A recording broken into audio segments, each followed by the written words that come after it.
হচ্ছে ত্বরণ। তো ত্বরণ হেডলাইন দেখো, ত্বরণ কাকে বলে আমরা এর আগেও বলছিলাম যে ত্বরণের এরকম আমরা লিখছিলাম একটা জিনিস দেখো, a সমান সমান কি v minus u by t। এই দুইটা বেগ যদি সমান হয়, সমান হলে ত্বরণের মান কি আসবে? শূন্য। তার মানে ত্বরণ হইতে হলে অবশ্যই বেগ কি হইতে পারবে না? সমান হতে পারবে না। তো যদি v বড় হয় তাহলে ত্বরণের মান প্লাস আসবে, আর যদি v ছোট হয় u বড় হয় তাহলে ত্বরণের মান কি আসবে? মাইনাস। প্লাস আসুক মাইনাস আসুক কোনো সমস্যা নাই, কারণ ত্বরণ দুই ধরনের, ধনাত্মক ত্বরণ, ঋণাত্মক ত্বরণ। ঋণাত্মক ত্বরণে আরেকটা মন্দন। তো এখন ত্বরণ কাকে বলে আগে লেখো। কোন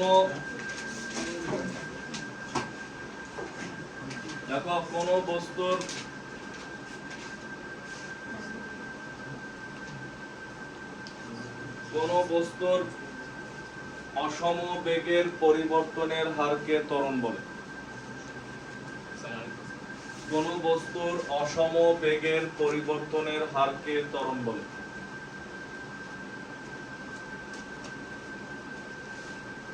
এরকমও লেখা যায় সময়ের সাপেক্ষে অসম বেগের পরিবর্তনের হার। কোন বস্তুর অসম বেগের পরিবর্তনের হারকে ত্বরণ বলে। দেখছি আমরা, মানে কিসের সাপেক্ষে? সময়ের সাপেক্ষে অসম বেগের পরিবর্তন হবে, এইভাবেও লেখা যায়। তো ত্বরণের সূত্র হচ্ছে এটা, a সমান সমান কি v minus u by t। এর নিচে লেখা রাখবে a সমান সমান v minus u by t।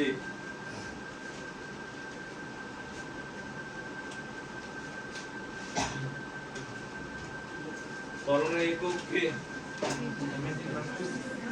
ms inverse 2 লেখা রাখো। ত্বরণের একক ms ইনভার্স 2।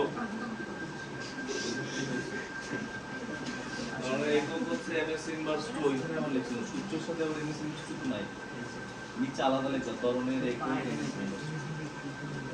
এখানে ms ইনভার্স 2 কেটে দেব। ত্বরণের একক হচ্ছে আমাদের ms ইনভার্স 2।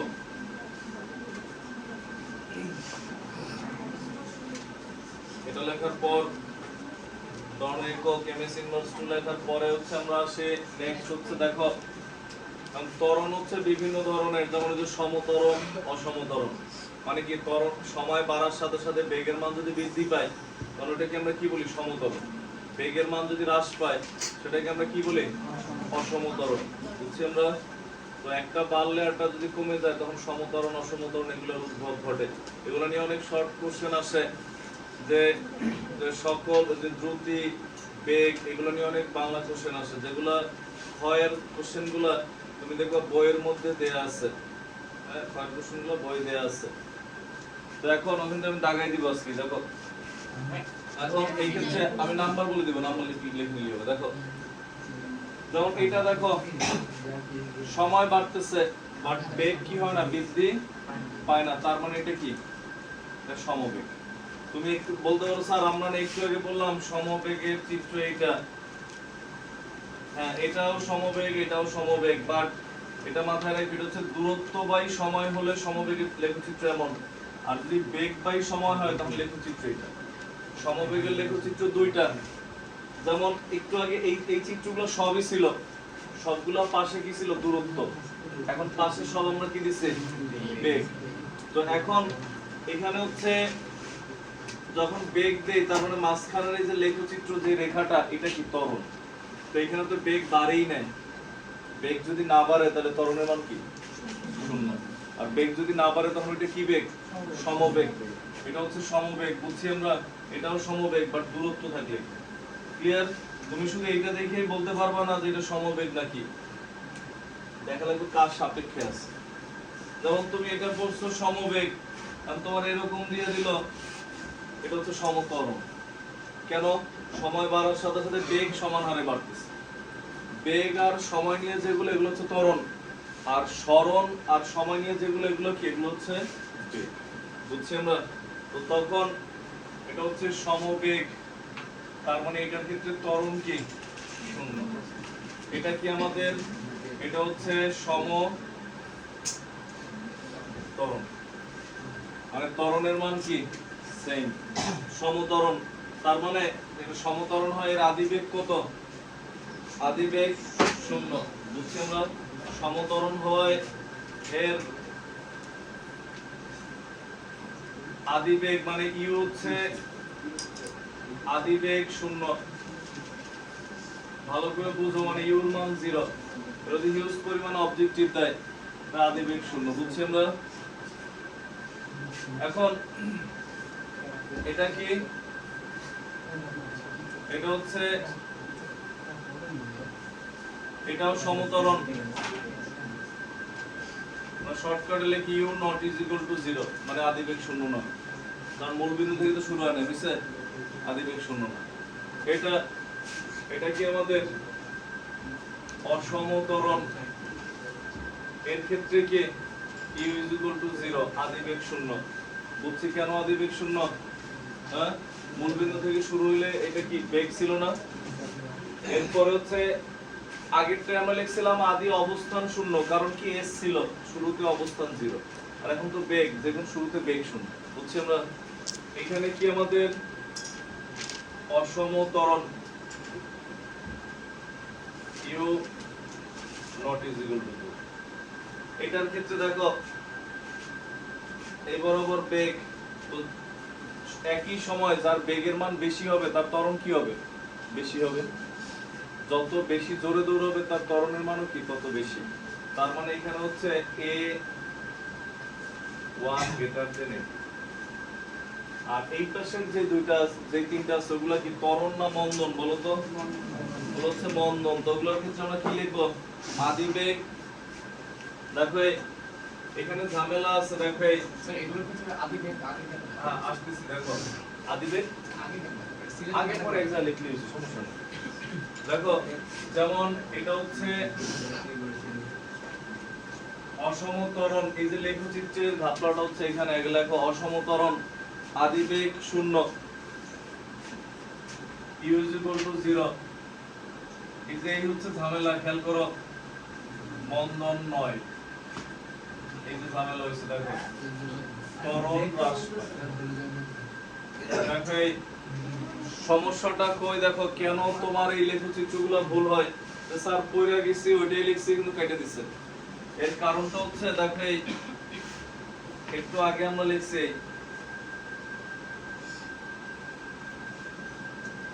একই জিনিস, এটারে আমরা লিখছি মন্দন, আবার বলতেছি এটারে কি লিখতেছি মন্দন, বেগ হ্রাস পায় বাট মন্দন না। তো তখন এটা এরকম হওয়ার কারণ কি? এরকম হওয়ার কারণটা হচ্ছে এটা ছিল কি s, এটা কি s বাই t হলো এটা মন্দন, আর v বাই t হলো এটা কি হবে না, মন্দন হবে না, বাট বেগের মান কমবে বাট মন্দন হবে না। বুঝছি কথাগুলা? এটা হচ্ছে ব্যতিক্রম, এই কারণে তোমার সবগুলা পাশাপাশি লিখে দিয়েছি যাতে তুমি বুঝতে পারো।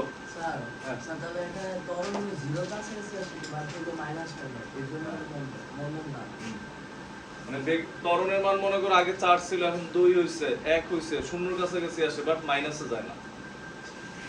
এখানে হচ্ছে এটাও অসমতরণ,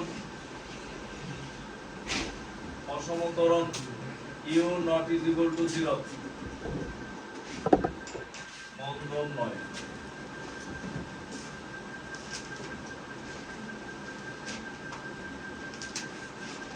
এরপর হলো এরপর দেখো এখানে, এরপর দেখো হচ্ছে a সমান সমান আমরা কি জানি, বেগের পরিবর্তন বাই সময়ের পরিবর্তন।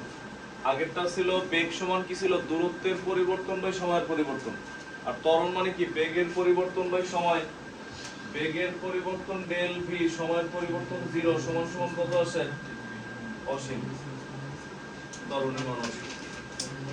বুঝছি আমরা? এরপর এটা লেখা হলে আরো কিছু লেখচিত্র আছে, যে পরন্ত বস্তুর ক্ষেত্রে সময় বাড়ার সাথে সাথে কি হয়, পরন্ত বস্তুর ক্ষেত্রে উপর থেকে কোনো কিছু নিচে ছেড়ে দিলে সময় বাড়ার সাথে সাথে বেগের মান কি বৃদ্ধি পায়। উপর থেকে নিচে পড়লে বেগ বাড়ে, কেন বাড়ে, কিভাবে পড়লে, বিনা বাধায়। মনে করো কেউ একজন সুইসাইড করার জন্য একটা বিল্ডিং এর 2 তলা থেকে নামতেছে, আরেকজন মনে করো 24 তলা থেকে লাফ দিছে, তো 2 তলা থেকে যে লাফ দিছে সর্বোচ্চ মনে করো একটু পায়ে ব্যথা পাইছে, ওটা হাইটা বাসা চলে গেছে। আর যে 24 তলা থেকে লাফ দিছে উপর থেকে নিচে পড়ার পর অ্যাম্বুলেন্স ডাকা লাগে না, এখানেই শেষ। এর কারণটা কি? বিনা বাধায়, মানে কি ওই যে রশি দিয়া যে ওই যে যারা বিল্ডিং ঝুলা কাজ করে রশি দিয়ে আস্তে আস্তে নামানো হয়েছে তোমার, তাহলে কি হয়েছে সুইসাইড হয় নাই? তো এটার কারণটা হচ্ছে উপর থেকে নিচে যত পড়ে তত সময় বেশি লাগে, সময় বেশি লাগলে বেগের মান আস্তে আস্তে কি বাড়ে, এবং ওই প্রতি সেকেন্ডে 9.8 করে বাড়ে। ওই 9.8 করে যখন বাড়ে, নিচে যখন পড়ে তাপস করে, তখন ওইখানেই শেষ। পড়ার আগ পর্যন্ত খুব ভালোই লাগে, মনে করে একদম হালকা লাগে, নিজের ফিলে থাকে। হ্যাঁ, পড়ার পর শেষ। দেখো দেখো, হ্যাঁ ট্রাই করো, দরকার নেই, don't try this at home, এই রেসলিং এর নিচে লেখা থাকে না। আর দেখো ট্রাই করতে পারো, কিরকম বাসার খাটের থেকে নিচে করে দেবা, আমরা ট্রাই করব। দেখো এরপর দেখো দেখো 10 নাম্বার পরন্ত বস্তুর ক্ষেত্রে কি হয়, দেখো এই ভি, এটা কি, এটা ভি সময় বাড়ার সাথে সাথে বেগের মান কি সমান হারে বাড়ে। বলুন স্যার এটা তো একবার আছে, এটা আমরা আলাদা করে আবার দেখাইলাম কিসের জন্য, পরন্ত বস্তুর জন্য, বুঝছি আমরা। এটা সেম, এটা পরন্ত বস্তু হলে বাড়ে, এছাড়াও বাড়তে পারে, বাট পরন্ত বস্তু হলে এরকম হবেই। আর নিক্ষিপ্ত বস্তু কোনটা?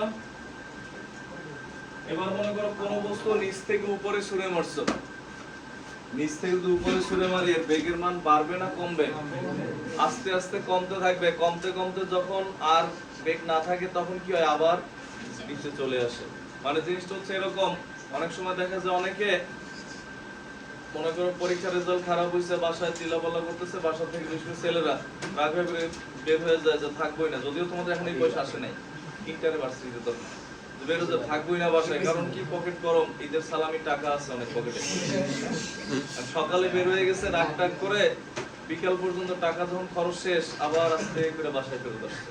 তো নিক্ষিপ্ত বস্তুর অবস্থা হচ্ছে এরকম, মনে করো বাসাতে বের হয়ে গেছে, উপরে যায়, যখন যাইতে যাইতে ওই টাকা শেষ হয়ে যায়, মানে বেগ শেষ হয়ে যায়, তখন আবার বাসার উদ্দেশ্যে ফিরে আসে।